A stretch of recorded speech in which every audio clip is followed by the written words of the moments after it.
ব্ৰহ্মাণ্ড সজন্ত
কৃষ্ণৰয়া দেখে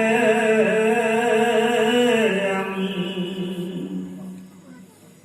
কৃষ্ণ দীৰ্ঘ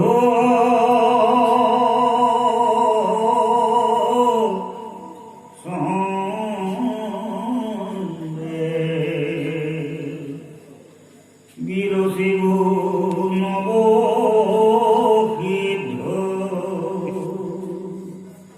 কথা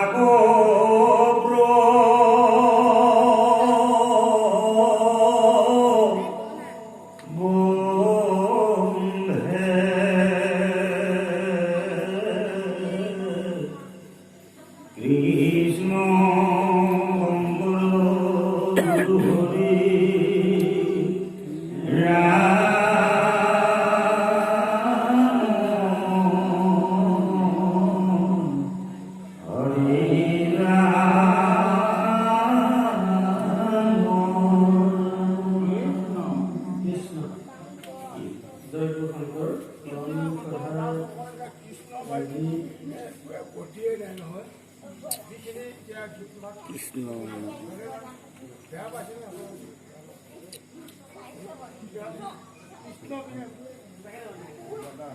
কৃষ্ণ কৰ্মসভাৰ সাংস্কৃতিক গুৰুত্ব বা গুৰুত্ব আমি আচলতে আজি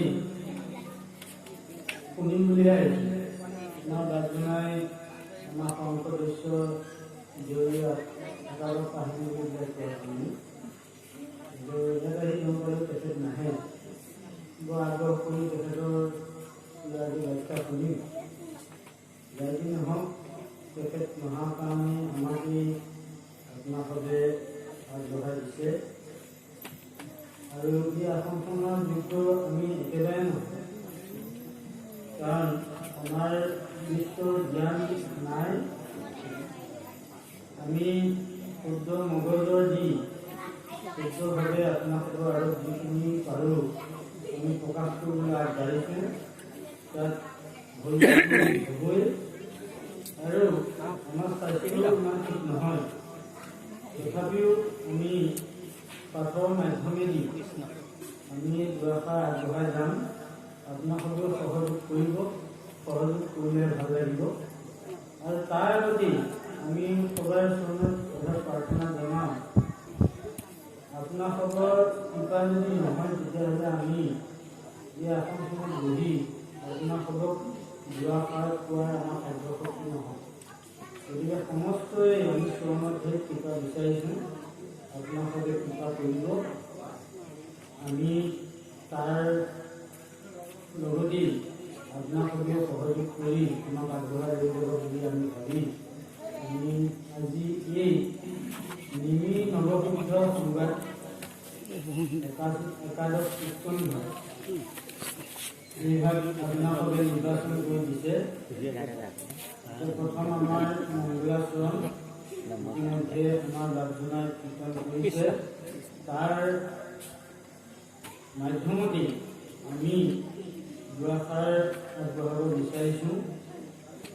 এতিয়া ইয়াত মংগলাচৰণত আমাৰ গুৰুজনাই এই স্কন্ধ ভাগ আমাৰ গুৰুজনাৰ ৰচিত। গুৰুজনাই এই মংগলাচৰণতেই প্ৰভু ভগৱন্তক স্মৰণ কৰি ইয়াত লিখিছে, জয় জয় কৃষ্ণ কৃপাময় মহেশ্বৰ, যাৰ আজ্ঞা পালে প্ৰজাপতি হৈ। কোটি কোটি ব্ৰহ্মাণ্ড স্বজন্ত যাৰ মায়া, জয় জয় সনাতন নিত্য নিৰঞ্জন পায়।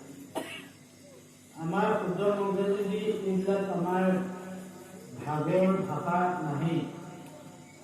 গুৰুজন ভগৱন্তৰ মুখৱতাৰ কাৰণে ইমান সুন্দৰভাৱে ভগৱন্তক প্ৰাৰ্থনা শুনাইছে, যাতে মই এই নিমি নৱসিদ্ধ সংবাদ ভাগ তোমাৰ আজ্ঞালৈ, তোমাৰ কৃপালৈ যাতে মই এই সংকলন ভাগ লিখিব পাৰোঁ।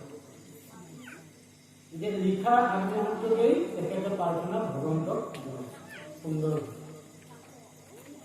যদি আমি এটা কথা ইয়াৰ আলামত আমি বুজিব লাগিব যে আমি নিত্য নৈমিত্তিক যি কৰ্ম কৰিবলৈ আমি আগবাঢ়োঁ, ভগৱন্তক স্মৰণ নকৰাকৈ কোনো কৰ্ম সফল হ'ব নোৱাৰে।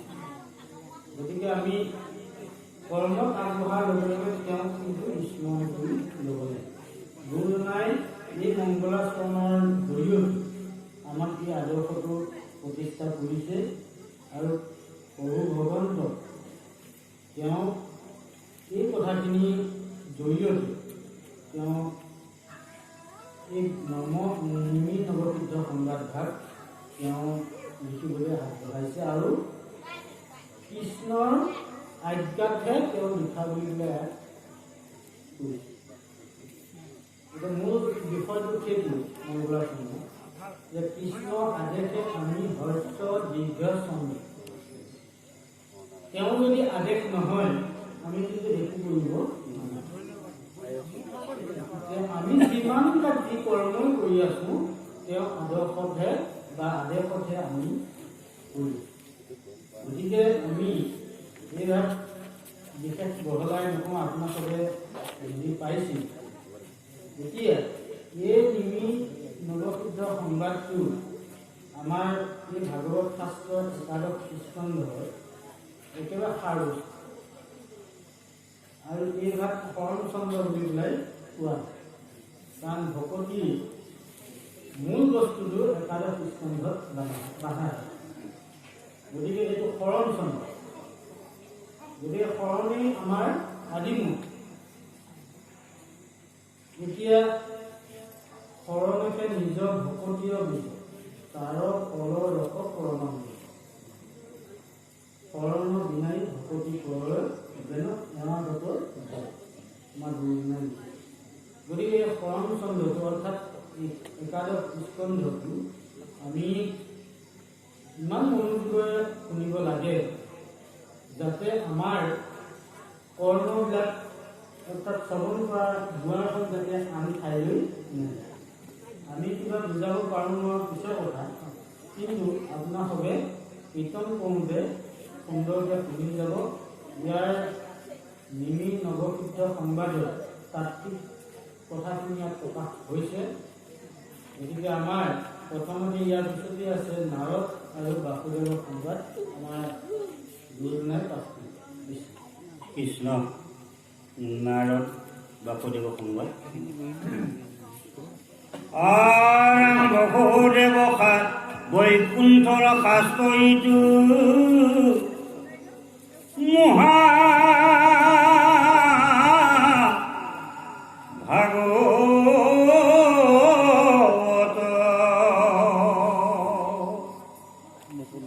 বাল্য পৰীক্ষিতে শুক মুনি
বহুদেৱ নাৰদ সংবাদ বিপৰীত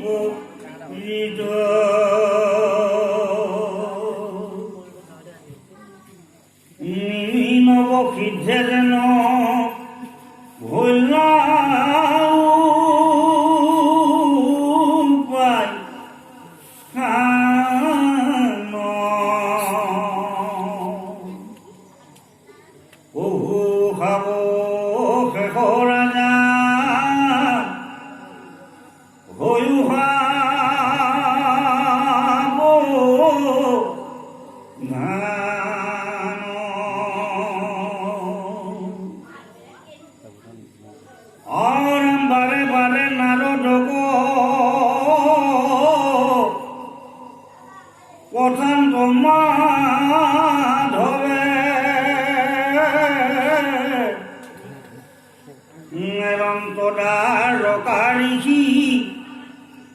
কৃষ্ণ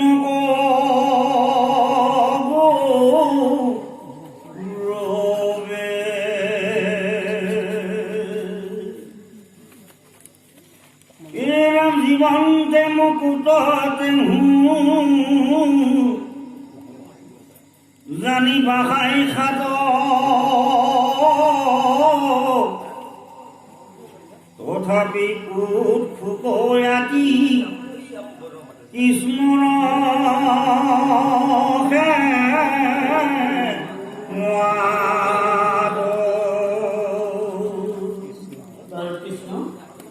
এতিয়া আমি প্ৰথমৰ পৰাই চোৱা গ'লো, আচল কথাখিনি অলপ পিছলৈহে আছে। গতিকে এই কথাখিনি আমি চমুকৈ আলোচনা কৰিম, অলপ পাঠৰ আনিবলৈ আগবাঢ়ক। এতিয়া এই মহাভাগৱত শাস্ত্ৰ বৈকুণ্ঠ শাস্ত্ৰ আপোনালোকে অৰ্থাৎ গোটেই জগতে জানে। এতিয়া এই পৰীক্ষিতৰ আগত এই 7 দিন আমাৰ মহামুনি শুকে এই ভাগৱত শাস্ত্ৰ প্ৰকাশ কৰিলে। আৰু এইটোৱে যুগৰ সিদ্ধান্ত। কলি যুগত এক কৃষ্ণ নামৰ বাহিৰে বা ভাগৱত শ্ৰৱণ কীৰ্তন কৰাৰ বাহিৰে অন্য আৰু নাই বুলি পেলাই শাস্ত্ৰই সিদ্ধান্ত দিছে। আৰু এই নিমি নৱসিদ্ধ সংবাদটো এফালে পৰীক্ষিতৰ আগত মহামুনি শুকে প্ৰকাশ কৰিছে, এই কাহিনীটো বাসুদেৱৰ আগত মহামুনি নাৰদে প্ৰকাশ কৰিছে। গতিকে এই নিমি হ'ল মিথিলাৰ ৰজা আৰু মিথিলাৰ ৰজাই যজ্ঞ কৰিছিল। যজ্ঞত এই 9জন সিদ্ধ উপস্থিত হৈছিল। তেওঁলোকৰ মাজত নিমি ৰজাই 9টা প্ৰশ্ন কৰিছিল, 9জনে ভাগ ভাগকৈ উত্তৰ দিছিল। কাহিনীটো সেইটোৱেই। এতিয়া এই বাসুদেৱক বুজাবলগীয়া হোৱাৰ কাৰণে ভাগৱত ধৰ্মটো কি এই প্ৰশ্নটো যেতিয়া সুধিলে বাসুদেৱে নাৰদক, তেতিয়াই এই 9জনৰ কথাখিনি প্ৰকাশ কৰিবলগীয়া হৈছিল।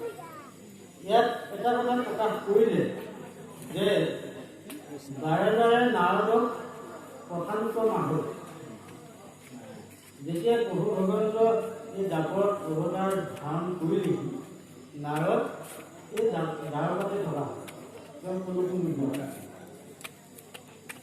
কাৰণ তেওঁৰ লক্ষ্যটো হ'ল কি? কৃষ্ণৰ সেৱা। কৃষ্ণৰ সেৱাৰ বাহিৰে অন্য আৰু কথা নাই। কিন্তু কৃষ্ণই ভাবিছে যে তেওঁ যদি মোৰ লগতে থাকে তেতিয়াহ'লে মোৰ কথা কোনে প্ৰকাশ কৰিব? তেওঁতো 3 ভুৱন তেওঁ বিচৰণ কৰি ফুৰে, ঘূৰি ফুৰে আৰু কৃষ্ণৰ গুণ চৰিত্ৰকে প্ৰকাশ কৰি ফুৰে। গতিকে প্ৰভু ভগৱন্তই তেওঁক কৈছে যে তুমি ইয়াত থাকিব নালাগে, তুমি এই দ্বাৰকা এৰি তুমি যোৱা। তেতিয়া কিন্তু নাৰদ যোৱা নাছিল। তেওঁ কি কৰিছিল? দ্বাৰকাতেই থকা হ'ল। এয়া এটা সুন্দৰ দৃষ্টান্ত আছে, সেইবিলাক আমি আলোচনা নকৰোঁ। কিন্তু থকাৰ উদ্দেশ্যটো হ'ল কি? প্ৰভু ভগৱন্তৰ সেৱা আগবঢ়াই থকাৰ কাৰণে নাৰদে দ্বাৰকা ভগৱন্ত যোৱাৰ পিছতো দ্বাৰকালৈ আহিছে তেওঁ। কাৰণ তেওঁ ইয়াত যিখিনি লীলা কৰিব সেই লীলাখিনি আছেনে নাই চাবৰ কাৰণে ভগৱন্ত যোৱাৰ পিছতো আহিছে। গতিকে ইমানেই তেওঁ দ্বাৰকাখন কিয় হৈ গ'ল? প্ৰভু ভগৱন্তৰ ভাৱ সেইখিনিলৈকে প্ৰকাশ কৰিছে আৰু সাৱধান বাণীটো দিছে যে খুব সাৱধানে সকলোকে শ্ৰৱণ কৰিবৰ কাৰণে আমাৰ পাঠে আহ্বান জনায়।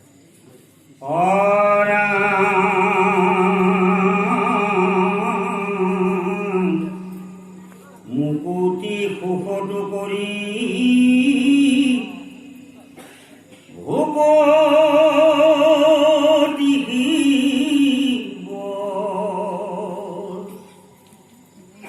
নভজে কৃষ্ণ কলোক কিনো কৰ্মজ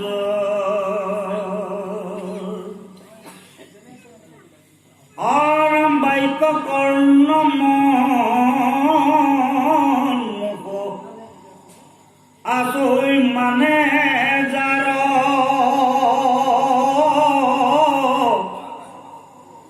কৃষ্ণ ভকতিত সমস্তৰে অধিকাৰ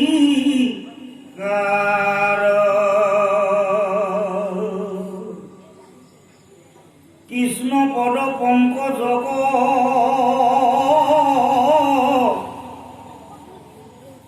ভজে ব্ৰহ্মা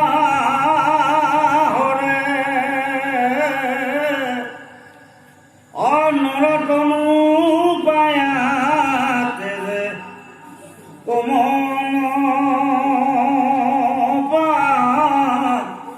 মৰে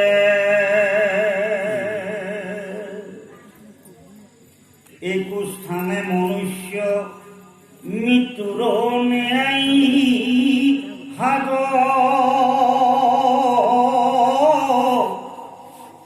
তথাপি ভোজি মৰে কৰিয়া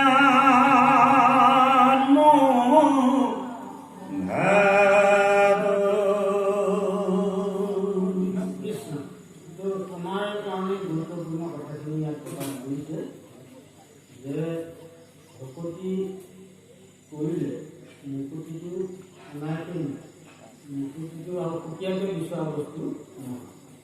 গতিকে 5বিধ মুকুতি, এই 5বিধ মুকুতি আপোনাৰ কৃষ্ণক যেতিয়া ভকতি কৰা যায় তেতিয়াই পোৱা যায়।